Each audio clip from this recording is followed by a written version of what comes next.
And people that want to watch you will. If they don't like it, they'll just walk away anytime.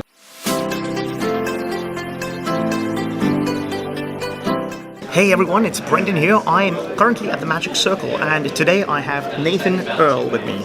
And Nathan is, well, obviously a magician, but he specializes in street performing, and he's been doing that for a little while. So let's get to know about what Nathan does on the streets of Leicester Square, Covent Garden. So Nathan, you've been doing street performing for how long?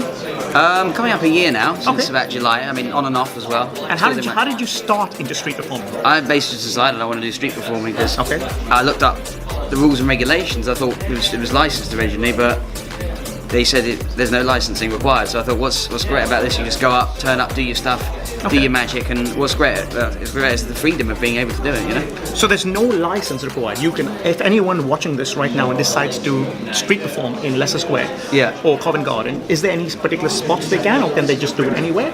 Good question, that.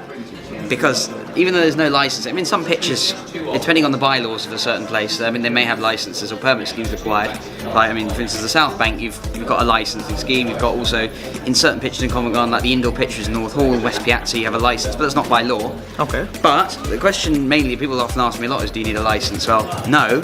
But there's a lot more to it than just that, which is self-regulation, making sure you're queuing up with performers, making sure you're dealing with things. Because you're dealing with, perfect. So I'm guessing some places there are licensed, like South Bank, and some places are not. And then obviously when it comes down to performing with other performers, do you have to go on a certain list, or who's going to, get the pitch? Do you come early and do you get the spot before anyone, or what's the deal like with that? It honestly depends on the pitch you work, but most of the established pitches, they call it, where obviously a lot of people go, like the hot spots, like Magic Court, or you basically just you get in the queue. Depending on the rules, there's some of the slight changes. Like, for instance, Leicester Square, you've got your gear has to be there for you to be in the queue.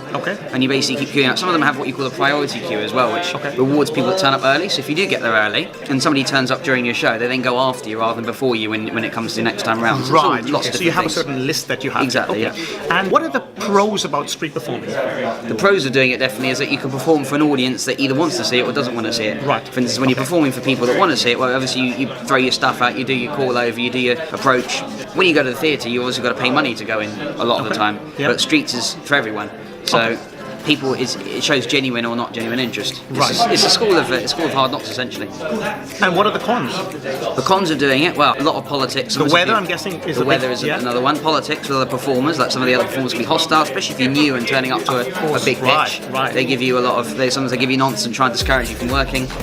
Also, because it's the streets, I mean, someone's dealing with a council or people that don't know the law. They think that busking's illegal. They consider it begging. And then you get a lot of hecklers. I mean, the drunk person just comes up to you. Anything can happen. I mean, that's the thing, you learn to deal with it. So what advice would you give someone who's getting into street performing? I would suggest get everything you need to do it.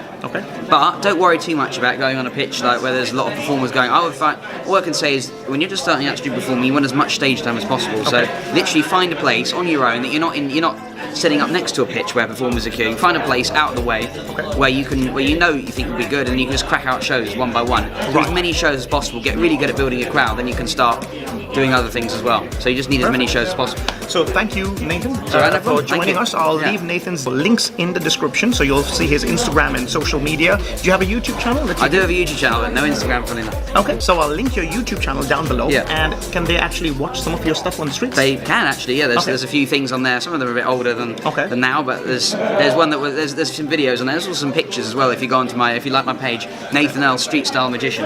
You can see some of my pictures. Sounds good. Excellent. So thanks for watching. I'll see you guys next time. Take care. Have a good one. Bye-bye. Bye.